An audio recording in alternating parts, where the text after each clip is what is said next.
Notice, this is the status that the Rasulullah ﷺ is giving to this beloved Sahabi. As for our times, unfortunately there are people out there who say evil things about this noble companion, the one whom even the angels were shy of. And the Prophet ﷺ gave the oath of allegiance on his behalf. As we said, it turned out this was a rumor, it was a false rumor. Still, the benefit was the Sahaba showed their iman, and they raised their status in the eyes of Allah subhanahu wa ta'ala, and they achieved this rank of being those who witnessed Bay'atul Ridwan. A number of other delegations were sent. We don't have time to get into all of them. A number of other delegations were sent until finally the main nobleman of Quraysh, one of the main leaders of Quraysh, came to the Prophet ﷺ by the name of Suhail ibn Amr. And he sat down and he said, okay, come, let us draw a treaty together. We can't just sit here forever. Let us, once and for all, draw up a treaty. Hours had gone by and the night was about to fall. 4 or 5 delegations have been unsuccessful. We don't have time to get into all of them. The main ending of it was the treaty of Suhail ibn Amr. Suhail ibn Amr sat down. Now Suhail is an interesting character. At this point in time, he was still a pagan. He was one of those who had been captured at Badr. He was one of the few leaders who had managed to basically ransom himself off at Badr. At Badr, all of the elite of the Quraysh lost their lives. All of them. Uqba ibn al-Walid, al-Walid ibn al-Mughira, Abu Jahl, Abu Lahab died immediately after Badr. All of these elite of the Quraysh died. Only a few noblemen were left, such as Khalid ibn Walid, Abu Sufyan, and Suhail ibn Amr. These were the 3 main ones, and the 4th one being Ikrimah ibn Abi Jahl. These were the leaders after the death of the people of Badr. So Suhail was the senior most. Eventually he accepted Islam. At this point in time, he is still not a Muslim. However, his own son had accepted Islam. His own son had accepted Islam. And when Suhail had heard of this, he threatened his son physically with violence. And his son did not give up Islam. And so he had locked his own son.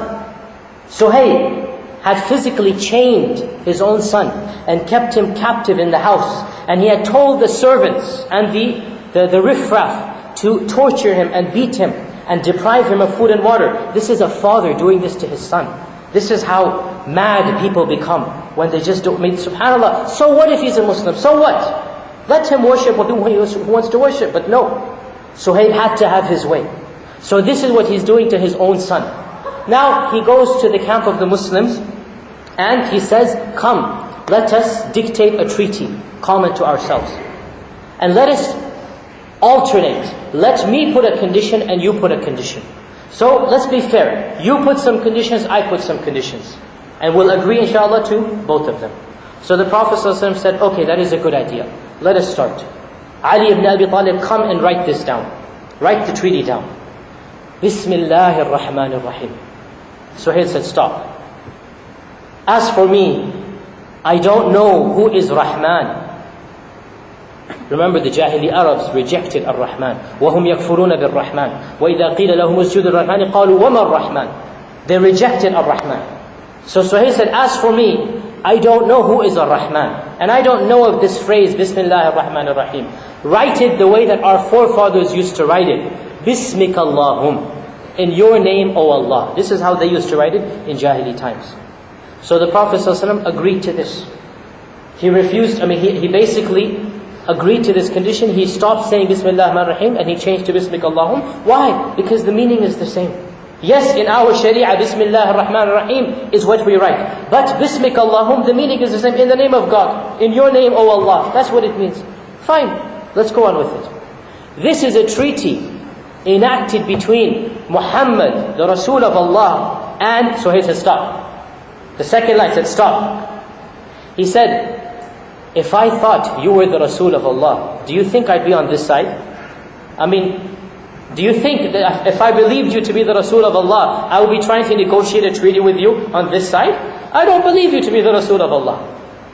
So the Prophet ﷺ said, I am the Rasul of Allah, even if you reject that. Delete it, O Ali, and move on. Ali ibn Abi Talib had written down, Muhammad Rasulullah.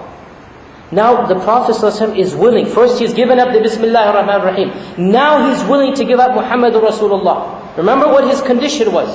As long as, when I say give up, means to write it down. He said, if you don't write it down, it doesn't change the fact, I am the Rasul of Allah. Even if you don't write it down, it doesn't matter. It's not going to change my status in the sight of Allah.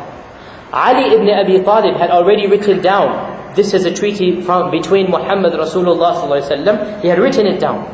So the Prophet said, erase it. And in those days, you wouldn't erase it using a rubber. You would take a chisel, you would take a knife and scrape it off the parchment. Okay? So Ali ibn Abi Talib thought for a second and he said, I cannot, Ya Rasulullah. I cannot. I mean, this is just too much.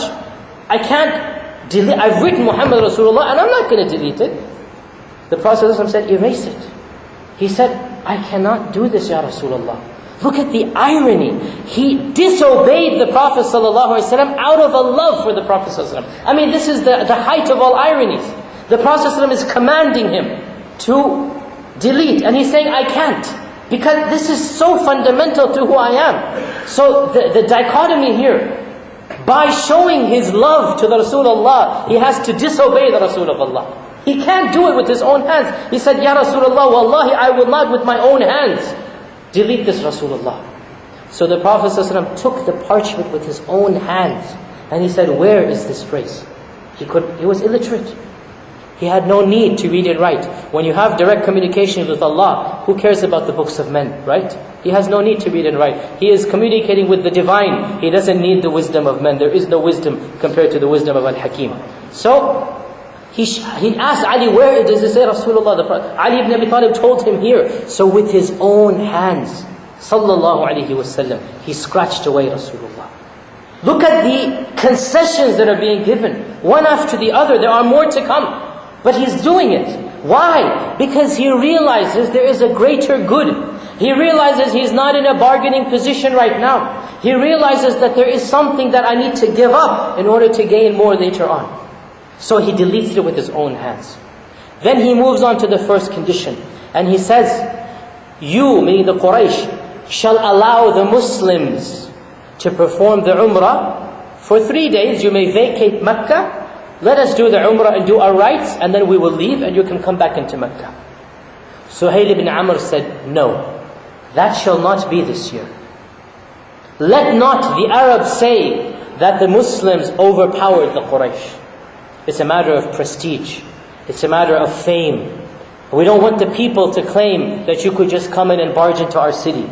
Rather, you may come back next year. The Muslims have walked for 2 weeks in the sun, in the desert. In our times when we go from Mecca to Medina, by car it takes 4 hours. Or if you're with the normal Saudi drivers, with all due respect to them, 2.5 hours, right? In our days it takes 4 hours. And even in those 4 hours, hot, we take water in the car, the AC car there. It's just so difficult, subhanAllah. They had to walk it 2 weeks. Can you imagine the excitement? Can you imagine the tension? Can you imagine the love? We're going to see the Kaaba again. In one stroke of the pen. No, go back. And the Prophet ﷺ agreed. Why? Because he said, as long as it's not haram, whatever conditions they want, so be it, I will agree. This is not haram to come back next year. We'll come back next year. So the Prophet ﷺ agreed to this. Now it is Suhail's turn. It is Suhail's turn to put his condition down. So his condition is, we shall not allow any Muslim from Mecca to now emigrate to Medina anymore. We're going to cut off emigration. We're not going to give anybody of us to you. But if one of you wants to defect and come back to us, ahlan wa sahlan. We're not going to allow any Meccan who converts to Islam to leave Mecca. It's not going to happen. But if any Muslim wants to return back to shirk and come back to Mecca, he shall be free to do so.